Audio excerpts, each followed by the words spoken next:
cria dívidas de presente para quem não as tinha antes e depois do casamento passa a tê-las.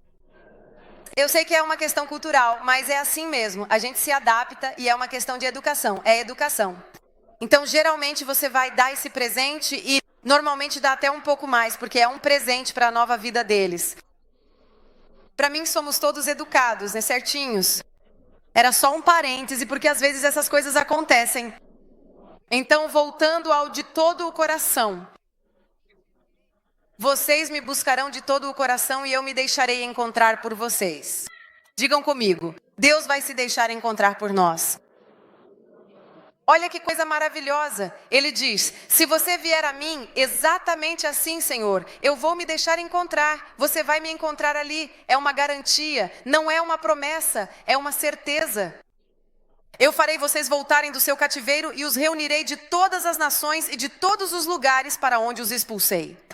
Diz o Senhor, eu os trarei de volta ao lugar de onde os deportei. Obviamente essa é uma promessa que ele também faz para Israel, mas pense em você. Ele está dizendo, onde quer que eu tenha te levado, ou para onde você foi, se me buscar de todo o coração, eu vou te tirar de lá. Amém.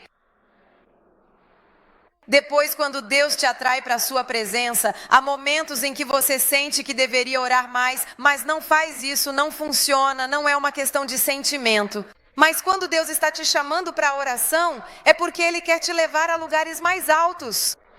Quando Deus está te chamando ao lugar santo, é porque Ele quer te dar mais. Quando você é atraído para a sua intimidade. E vejam, a parte mais bonita do cristianismo não é só Deus me dá isso, Deus me responde aquilo. Mesmo que Ele dê e responda, a parte mais bonita é ter um relacionamento com Deus e fazer dele o seu Pai. E saber que você tem alguém que vai te sustentar, alguém que vai te ajudar, alguém que vai te impulsionar. Isso traz segurança. Quando você dá um passo, por exemplo, agora estamos dando passos de fé enormes. Estamos abrindo uma igreja em Londres e uma em Nova York ao mesmo tempo. Vocês sabem quanto custa um aluguel em Nova York? Nem quero contar para vocês para não deixá-los deprimidos, porque eu já fiquei quando me disseram, então vou poupar vocês. Você sabe quanto custa uma creche para uma criança em Nova York? 4 mil dólares americanos. 3 mil euros, 3.300 euros. Porque se você tem 3 filhos, nada. Você fica em casa e faz educação domiciliar, o que é mais conveniente para você. No entanto, você diz, como faremos isso? Não sei, como vou saber? Como dizia o contrabandista santo, só temos dinheiro para 3 meses. Mas eu tenho certeza, tenho um pai por trás de mim. Quando o Senhor nos diz algo, e eu sei que foi Ele quem nos disse, é hora de dar o passo ali. De fato, eu disse, por que o Senhor não nos levou para a Flórida, onde uma casa custa 150 mil dólares? E nos diz Nova York, onde uma casa de 2 quartos custa 2 milhões. E Deus me respondeu, porque eu quero aumentar a sua fé. E eu disse, obrigado. Estava esperando que demorasse um pouco mais. Porque depois sou eu que tenho que arranjar esse dinheiro, não sei se vocês sabem. Os jovens vão felizes e depois me ligam, pastora. E eu tranquilos. Depois, o que eu faço? Pai, tu que és o dono do ouro e da prata, faz chover dólares de algum lugar. Estou esperando que chova algum dólar de qualquer forma, vamos ver se vai funcionar. A certeza de que Deus está atrás de nós, amém. Quando acontece algo difícil, quando você tem um relacionamento com Deus, é a certeza de que Ele está atrás de você, é a certeza de que Deus está atrás de você. Deus luta as tuas batalhas, mas é óbvio que Deus não luta as minhas batalhas assim. É óbvio que eu preciso me posicionar nele para que Ele lute as minhas batalhas. Não é que eu vou e digo, Senhor, mata alguém. Não, eu preciso me posicionar em um estado de perdão, em um estado de coração livre, em um estado de buscar a Deus sem fazer justiça por mim mesmo. Diga comigo, eu não posso fazer justiça por mim mesmo, deixando que Deus faça justiça. Fazer justiça significa colocar as coisas no lugar onde devem estar. A injustiça é uma dor enorme, porque é traição. Quem sabe que traição também é injustiça? Não é só, aquele ou aquela foi para a cama com alguém. Existem casais que foram traídos pelo marido ou pela esposa porque fizeram dívidas sem que o outro soubesse. Existem famílias, nós acompanhamos vários tipos de famílias há anos. Já celebrei mais de 300 casamentos, então tenho alguma experiência. Onde a pessoa acorda de manhã e diz: ah, sabe aquela casa que compramos depois de 30 anos de hipoteca? Eu joguei fora. Como? Quando? Isso também é uma traição, porque não há sinceridade no que estamos vivenciando. E é uma dor, não é só, mas eu nunca fui para a cama com ninguém, obrigada. Em certos casos, a pessoa quase preferia que tivesse sido assim, não é? Pelo menos eu teria ficado com a casa. É óbvio, mas nós sabemos que Deus está conosco. Quando você sabe que Deus está com você, você tem uma certeza. Não sei como, mas Ele vai me tirar desse caos. Não sei como Ele vai fazer, mas Ele vai me levar além. Porque eu confio no meu Deus e Deus vê até onde eu não vejo.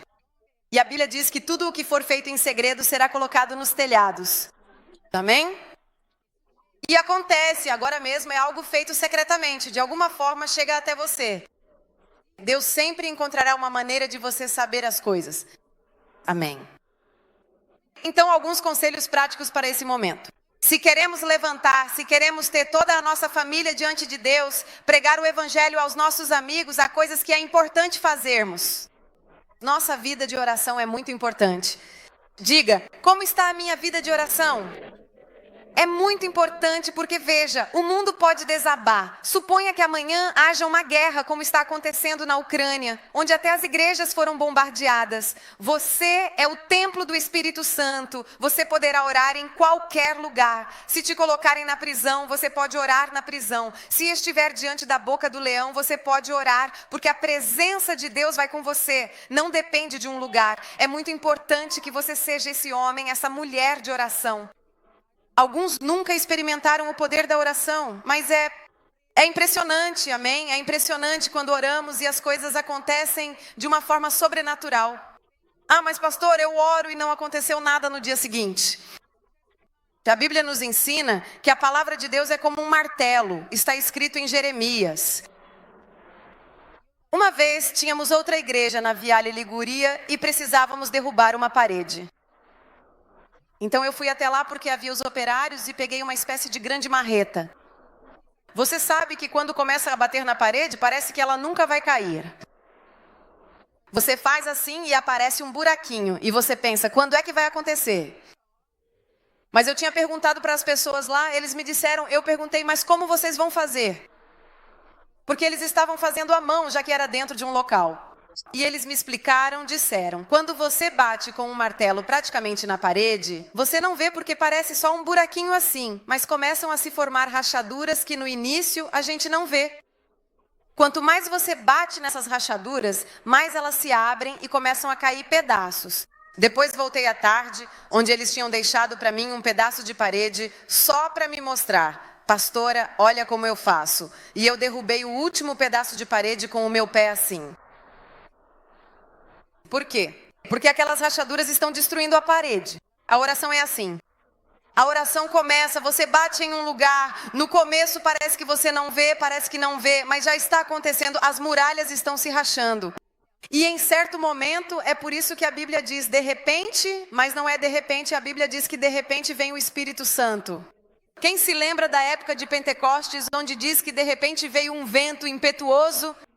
Mas na verdade não foi de repente, porque havia 120 pessoas que oravam todos os dias no cenáculo. Então quem viu de fora disse que foi de repente, que não esperavam. Mas a Bíblia diz que havia 120 pessoas que todos os dias se reuniam e oravam juntas. Isso tudo os fez ver a rapidez de Deus. Amém?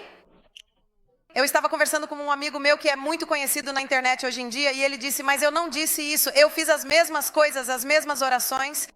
E então ele me disse, um dia conheci uma pessoa que fez uma live comigo e de repente a mensagem que eu tinha para dar, que eu dava para 300 pessoas, hoje eu dou para milhões de pessoas.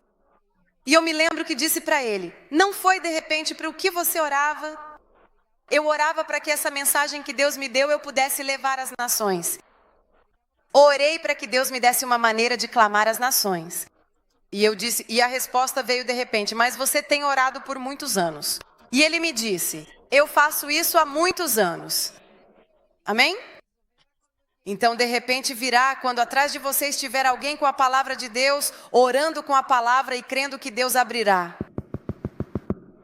A Bíblia diz, orem sem cessar. Por que diz para orar sem cessar?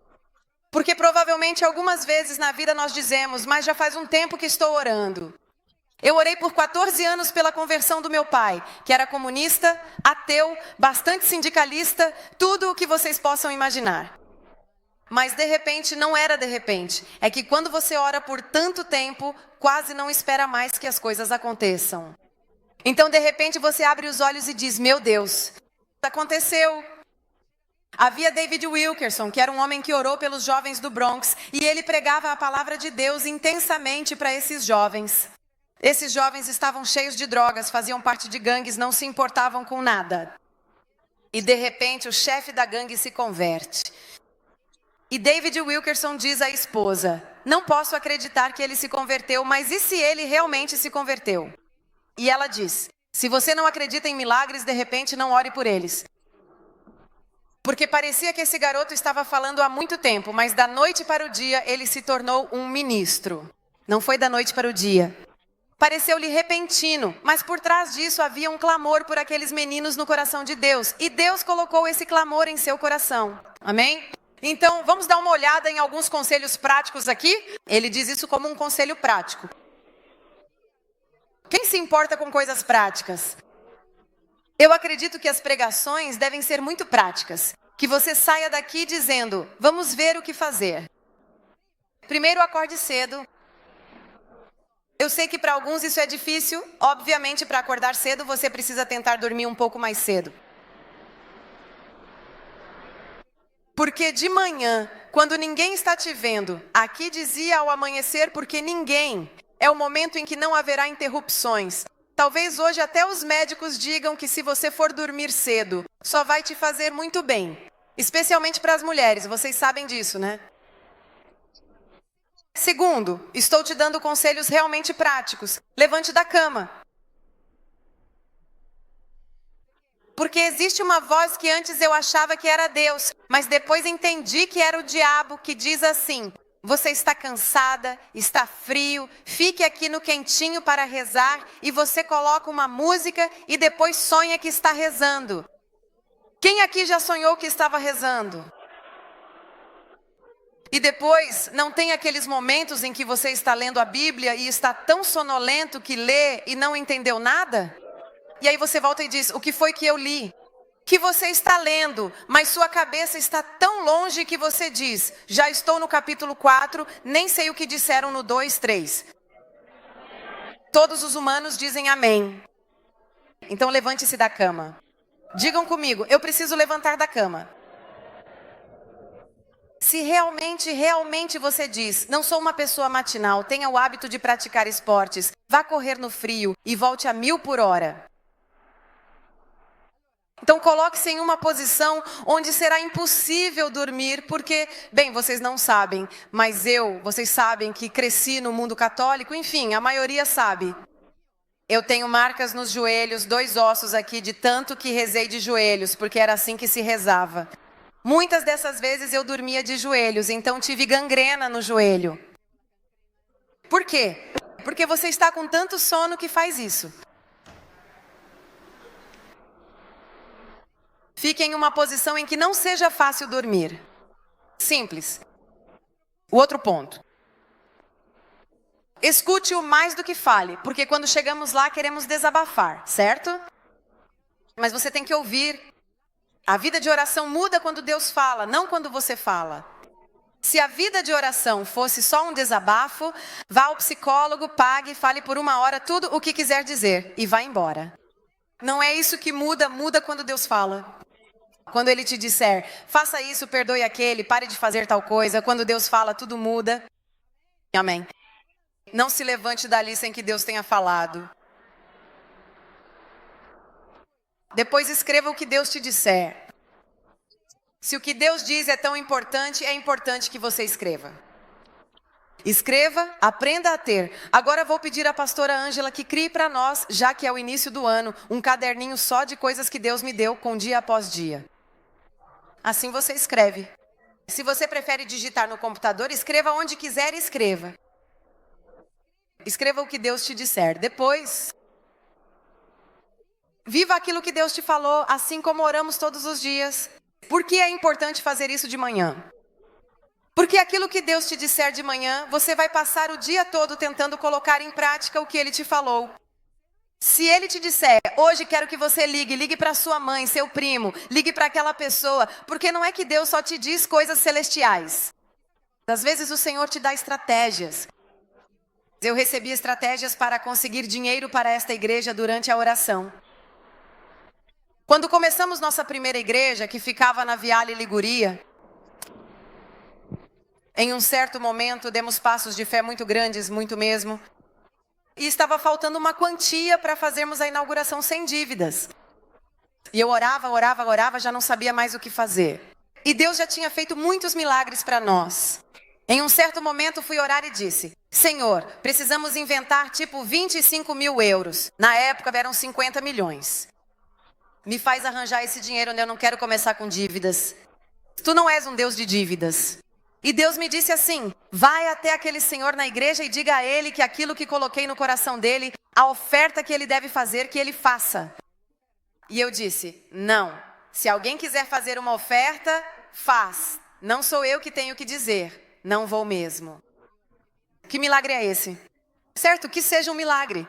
E o Senhor me diz, diga a ele, porque ele quer lhes dar o dinheiro, mas é tão tímido que tem medo de ofender vocês. Eu digo não existe alguém que tenha medo de ofender. Existe? Então vou timidamente, porque não acredito, não gosto de pedir absolutamente. Então vou até esse senhor, ele se chama Luigi Bardelli, todos nós o conhecemos, um senhor que nos ajudou muito com os livros. Enfim, vou e digo, oi Luigi. Então, horrível, né? O Senhor colocou no meu coração que você queria fazer uma oferta para a igreja, mas tinha vergonha de fazê-lo, então quero te dizer para não ter vergonha. E ele me diz, obrigado pastor, eu tinha um valor no coração, mas pensei, eles vão se ofender. Eu disse, nós não nos ofendemos. Era exatamente o que faltava. Quer dizer, pensa só, Deus teve que me dizer para ir lá falar. Porque na oração ele não te diz só coisas como ore mais em línguas e leia mais a Bíblia. Não.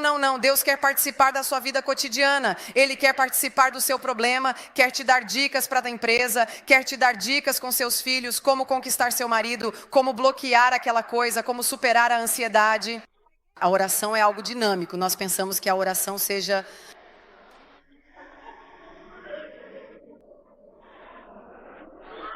Não é só canto gregoriano, sabe? Incenso e você ali.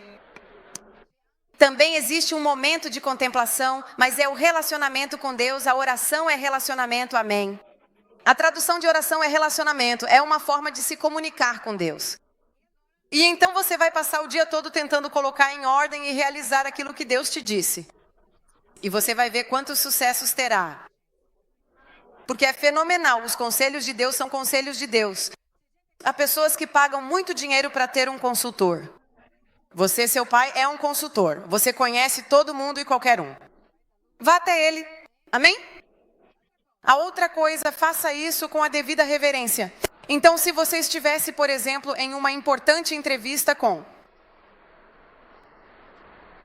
uma pessoa que não é Deus, uma pessoa no seu negócio, seja lá quem for, e seu filho continua ligando para você, o que você diz a ele? Diz a mãe, olha, segura ele um instante que eu estou ocupada. Se você estivesse em uma entrevista com o presidente do conselho, que não é Deus de forma alguma, o que você faria? Toca o telefone e você diz, só um instante. Ah, o quê? Ah, sim, tudo bem, estou indo, ok, desculpa. Às vezes nós também fazemos isso com Deus. Aquele é um momento sagrado, é preciso reverência. Até mesmo na igreja é preciso reverência. Estamos falando da presença de Deus. Eu sei, às vezes nós chegamos 200 horas atrasados. Hoje eu vim com o cabelo todo assim, vocês não me viram no começo. Eu estava adorando ali porque estava atrasada. Eu disse, eu vou com o cabelo assim, sem... Não importa, eu quero estar lá. E depois eu estava lá arrumando enquanto adorava a Deus. Por quê? Porque eu digo, eu preciso adorá-lo. Se há um horário, honre-o. Amém? Honre o Senhor, não é para a pastora Roslin, é para o Senhor, chegue antes. Eu penso que se eu tivesse um compromisso, como já tive com um senador ou outros em geral, eu chego antes, me visto bem. Algumas pessoas me dizem, não, mas no domingo você se veste bem. Alguém me veio e disse, quem é essa senhora? Não se reconhece. E sinceramente, o dia em que eu me visto melhor de todos é o domingo. Eu pego minhas melhores roupas, tudo do melhor, porque eu não venho aqui para ficar bonita para vocês. Ah, porque online não me importa nem um pouco. É porque eu quero honrar o meu Deus. Às vezes nós nos vestimos, vocês sabem que nós não nos vestimos para nós mesmos, não nos vestimos para os outros, quem sabe disso? Porque para você, quando diz que ninguém vai te ver, você sai com o cabelo todo bagunçado, não se maquia, não está nem aí. Quando você sai, tem que dar um jeito no visual. E então você se arruma, mas sempre se arruma para os outros. Arrume-se para o Senhor. Não precisa ser nada extravagante, precisa ser o melhor para honrá-lo. Amém? Então faça isso com reverência dessa vez, apenas com reverência.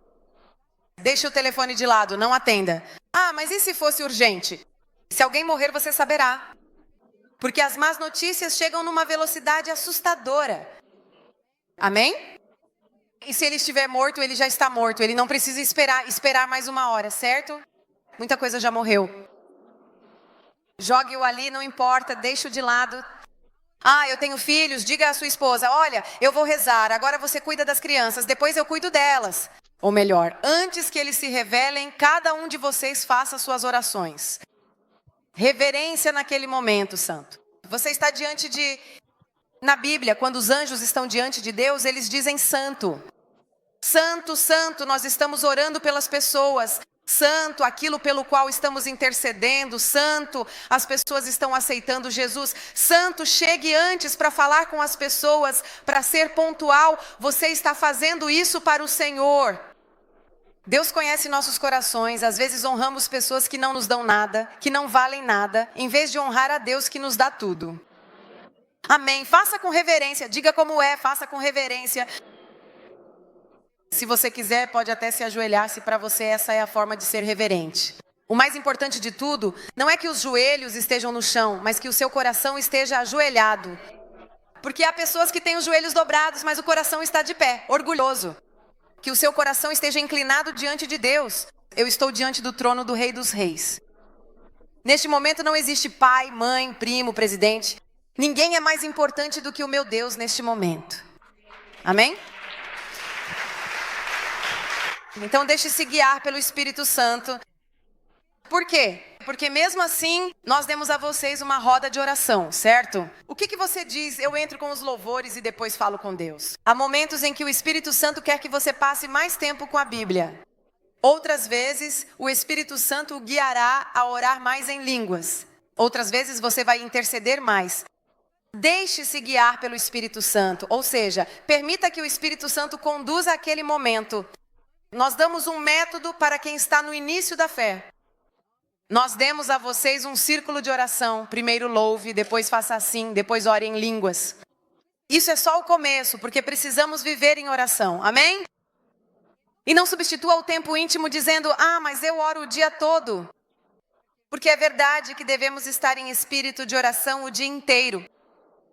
Mas quem aqui é casado? O tempo que você tem na cama, em intimidade com seu marido ou sua esposa, é igual ao tempo que você tem quando está no meio de todo mundo? Porque se for assim, então pronto, vamos logo marcar um encontro.